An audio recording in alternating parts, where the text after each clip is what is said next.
NFL Network Saturday special. It's Colts. It's Ravens. It's a holiday weekend showdown. Let's go out there and let's be who we are. T.Y. Hilton and Indy are primed to play spoiler. But Joe Flacco and the Ravens are looking to make one final playoff push. When it's on, it's on. Next Saturday at 4:30, only on NFL Network. You cannot wear a Raiders jersey to my family's Christmas dinner.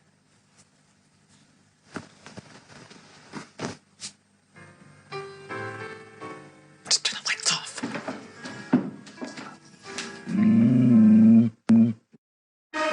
NFL Network presents the Lexus Halftime Report. Here's your host, Chris Rhodes.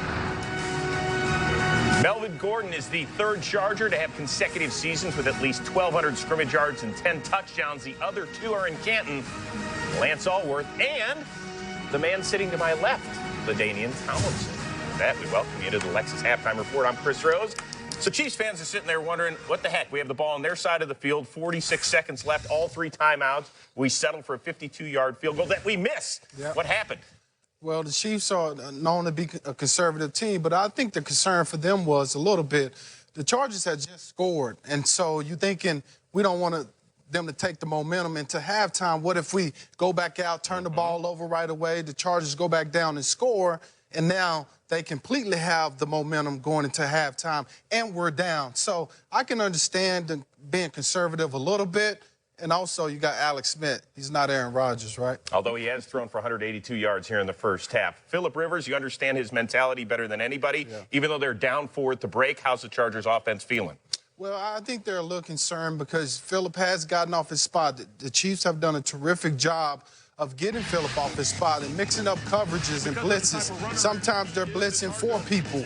Sometimes they're blitzing 5 and 6 guys. But making Phillip check it down, as you see it right here, checking it down to Melvin Gordon, he doesn't have time right now to hold the ball for those deeper routes to get going. And I think it's a credit to what the Chiefs are doing on defense right now. Phillip Rivers so far just 9 of 18 for a $109. He has also been sacked twice. And right now the Chiefs are leading the Bolts 10-6. Winner of this one will grab the lead in the AFC West. Once again, Alex Smith getting it going, throwing for almost 200 yards in the first half. 64 coming on this completion to Tyreek Hill. When we come back, we'll preview Sunday's slate, including the Pats and Steelers. Don't go anywhere. Tuesday at 8. Find out who's punched their ticket to Orlando. You ready to roll? As we reveal which stars are headed to the 2018 Pro Bowl. They're not ready for it today. NFL Total Access Pro Bowl players revealed. Tuesday at 8, live on NFL Network. There's a shoulder tackling technique that we have emphasized for a number of years now. We can learn how to leverage our tackles and leverage our positioning on the field to where we can really tackle better by doing it the way we do it. And there's no head involved in these tackles at all. We think it's safer, and I think it's a great way to play the game. Week 15 of the NFL season continues tomorrow on CBS and Fox. Check your local listings for the game in your area. This broadcast is copyrighted by NFL Productions for the private use of our audience. Any other use of this telecast or any pictures, descriptions, or accounts of the game without the consent of NFL Productions is prohibited. Tell me what's the most impressive thing you've seen Russell Wilson do on the football field. As soon as he takes off, I think something good is going to happen. I tell you, yeah, I'm not worried about him, doing the wrong thing as far as getting hit or getting tackled. He understands. He's proven that he gets it. But that's when the magic happens so often. And so when that happens, that's like, look out. The whole play starts over, and our guys know how to respond to him. And that's some where the real exciting things, are going to occur. So I get charged up by that. You can see that complete interview on game day morning, Sunday morning, starting at 7 o'clock Eastern. Here are some must-see games on Sunday. Aaron Rodgers returns to battle, taking on the Panthers. You've got the Cowboys and Raiders. That'll finish it off, the Rams and Seahawks. And, of course, one everybody's focused on, the battle for AFC supremacy out there in Pittsburgh. Now, in his last 7 games against the Steelers, Tom Brady 6-1, 22 touchdowns, 0 picks. Why so successful, and what does Pittsburgh have to do against him? Well, Pittsburgh usually plays off of Tom's receivers, and they really don't pressure Tom much.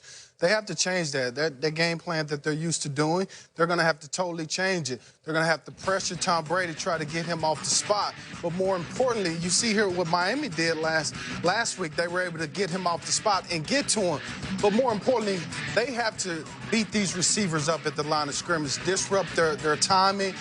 Tom Brady and these receivers are on, they like to time their routes. It's a 3-step drop and get the ball out of their hands, 5-step, get it out of their hands. If you make Tom hold the ball, that's when you're more likely to be successful against him. All right, across the country, Pacific Northwest should be a fun one in the NFC West. First place up for grabs in between the Rams and the Seahawks. Yeah. And for the first time, listen, the Rams have had some success against Seattle in years past, but they've been a sub-500 team. Now they're one of the big boys. What are you looking forward to here? Well, in the first matchup, Seattle did a great job of really disrupting what I just talked about, the Rams receivers, and really, stopping that run game, and the one thing about it, Russell Wilson, you just never know. This guy makes plays all over the field, and he's just a guy that is going to always come to play. But at the end of the day, the Rams going to have to score some points. They're going to have to score tomorrow. And if they can't, then they're not going to win this game. But I believe they'll have a good chance at scoring some points. I think they'll open it up a little bit and be able to move the ball a little bit on Seattle's defense. Remember, Seattle has a lot of guys that's out. So it should change the dynamics of that football game. Back in Week 5, Seattle won in L.A. 16-10, forced a season-high 5 turnovers against the Rams. So real quickly, is this kind of a prove-it-to-me game for L.A.? I think so. They've seen it before. I think they'll have a chance to rewrite the ship, if you will. All right, so once again, right after a break, we're going to get you back out to the second half in that AFC West battle between Kansas City and Los Angeles. Travis Kelce playing a little D, saying hail no to the Chiefs on that one. And, of course, Kansas City getting excited socially. Yeah, I see. When you get credit with a pass defense, I'm sure Travis Kelce, oh so proud. Back out to Greg, Trent, and Jamie after a break.